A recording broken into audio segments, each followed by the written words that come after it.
Salut les amis, une petite vidéo matinale pour profiter d'un lever de soleil. Waouh! Voilà, je vais vous montrer. Voilà, il y a quand même aussi quelques avantages de vivre au bord de la mer, il faut en profiter un petit peu. Et là, très honnêtement, on en profite parce que le tourisme est parti. Là, on a la plage, là on a 10 km, 15 km de plage, il n'y a que 3 personnes. Bon, il faut savoir se lever de bonne heure, profiter d'un magnifique lever de soleil. Et puis aussi profiter de ce moment avec le chien. Là, il est super content. Voilà.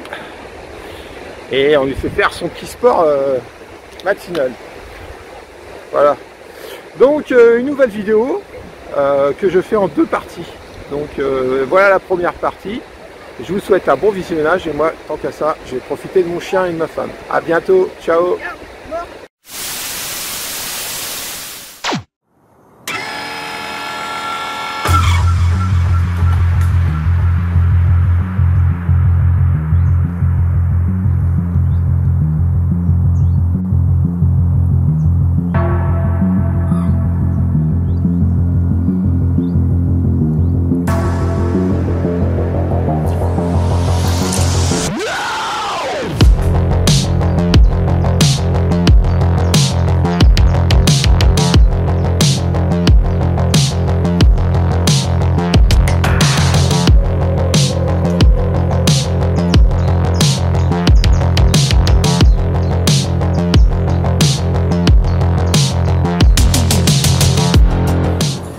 Bonjour les amis, une nouvelle vidéo.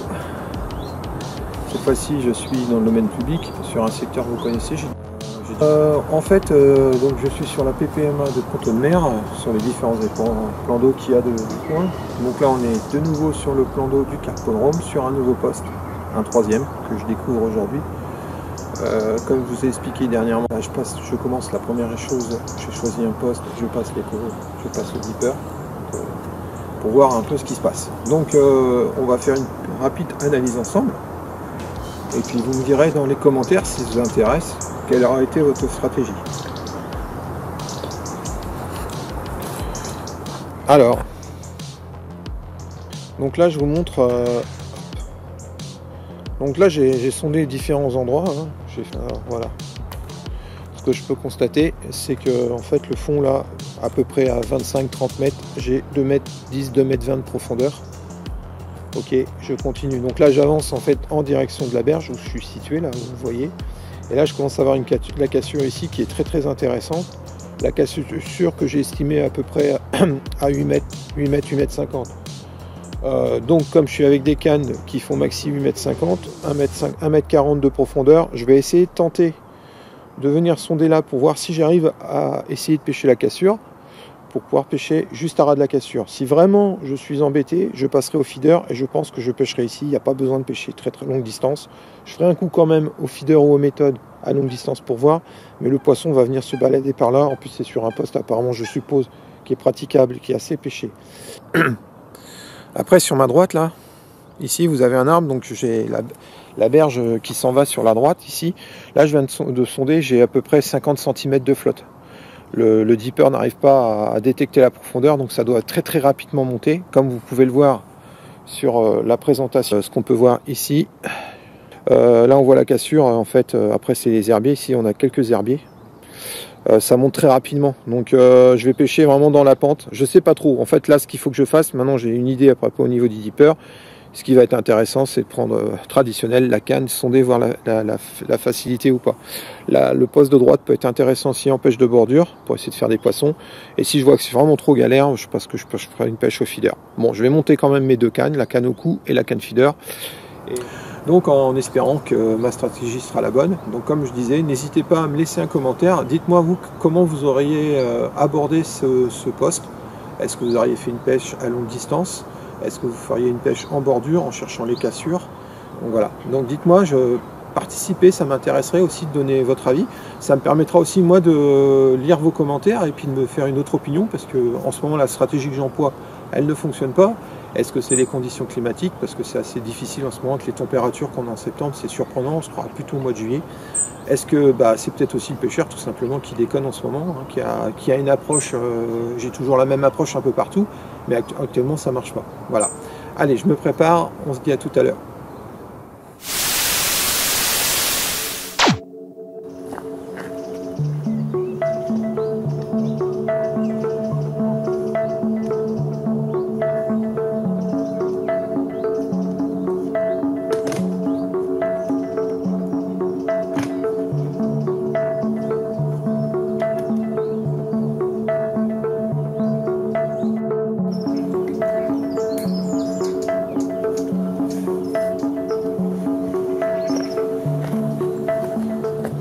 Voilà les amis, donc maintenant j'ai installé la station et tout, comme j'ai dit la dernière fois lors de ma dernière vidéo.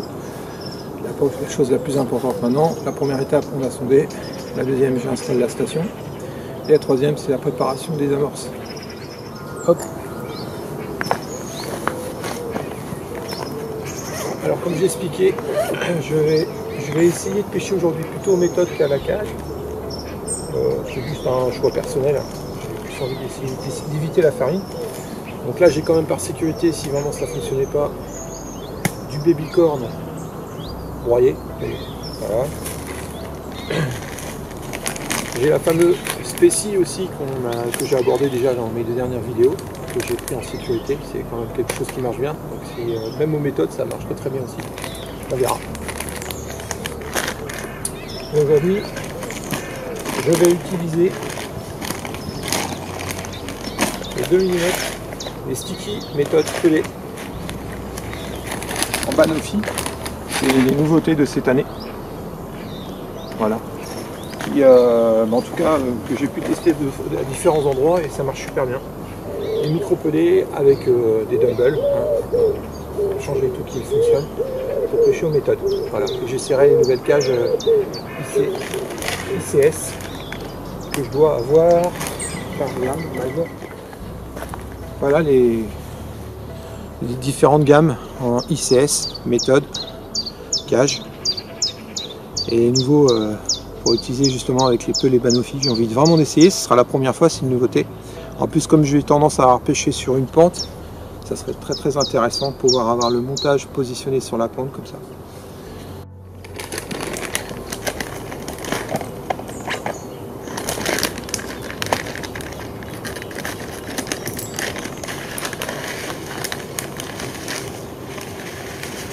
Je ne vais pas en faire énormément, la moitié du sac à peu près. Voilà.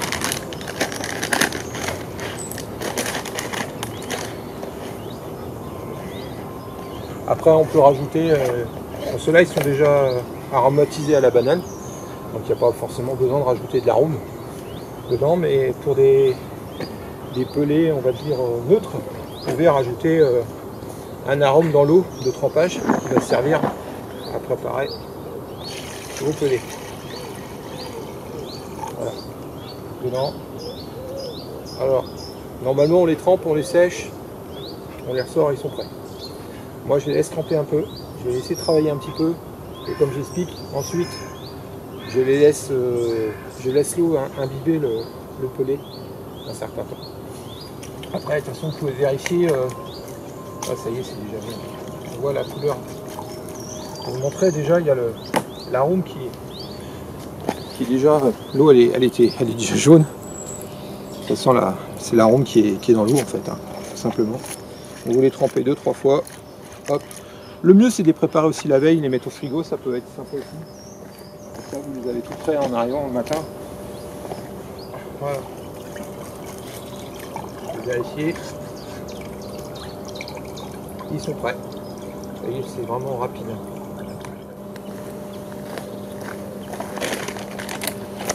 Voilà. Là c'est prêt. Je vais laisser tranquillement continuer. L'eau continue à pénétrer le pelé et ça sera prêt tout à l'heure quand je vais commencer à pêcher. Voilà. Bon. Concernant le coup, du coup je vais me servir de l'eau pour le coup. On va changer un petit peu. La Diva, non. Alors, la Diva, donc là c'est les pâtes Fish and Feed. C'est pareil, si vous êtes intéressé pour connaître un peu le produit, je vous invite aussi à aller sur mon blog.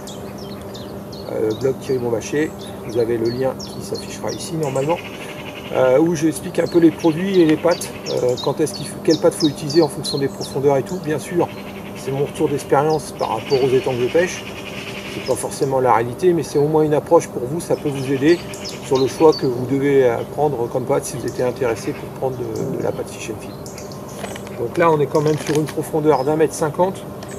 Moi la Diva par exemple c'est une pâte super bien pour des eaux chaudes, c'est encore le cas, mais comme je pêche dans 1,50 m, je veux quand même une pâte qui tienne bien à l'hameçon. Donc je vais partir plus sur une pâte collante et que à base. Alors on va prendre la diablesse. Voilà, celle-ci elle passe partout, elle est collante, elle travaille très très bien en fonction du mouillage que vous allez choisir. Voilà. Allez, c'est parti. En pâte. Donc là, la diablesse, c'est 6 ou 7 épices différentes dedans. C'est une pâte à base d'épices. Et les épices, j'adore. Là, j'ai tous mes éléments bien mélangés. Vous pouvez voir. Voilà. Donc là, voilà. Vous voyez, belle couleur, avec plein de petits trucs dedans qui vont permettre à travailler dans la couche d'eau, qui vont remonter en surface aussi. Voilà les amis, c'est une pâte qui travaille très très bien dans différentes profondeurs d'eau. Allez, il faut la laisser se reposer maintenant.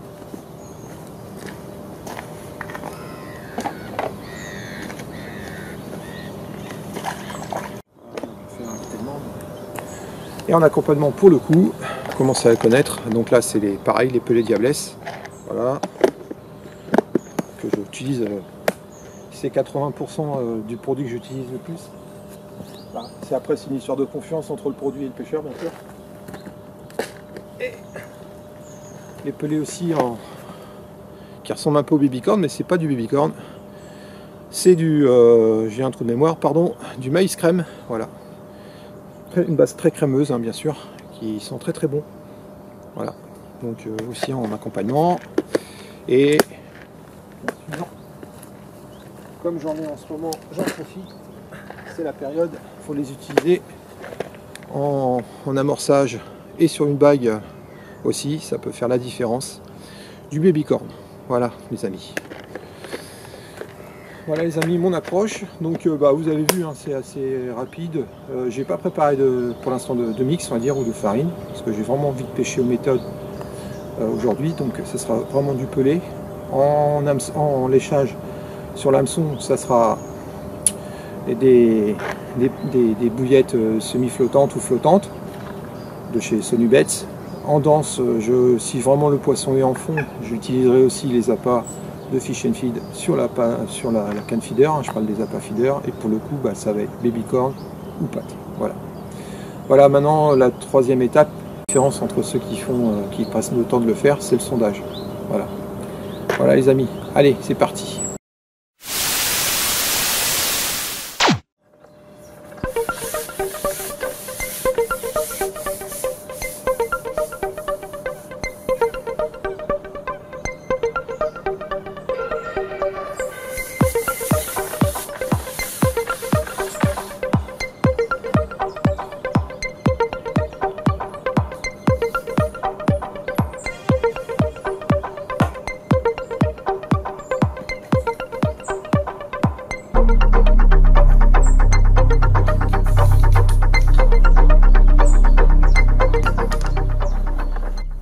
Bon les amis, comme vous êtes en train de le voir, j'ai fait 2 coups, un coup en bordure sur ma droite, où là j'ai 60-70 cm, je vais pêcher dans la pente, tout près du bord, mais à 3-4 mètres de mon poste, sous les arbres.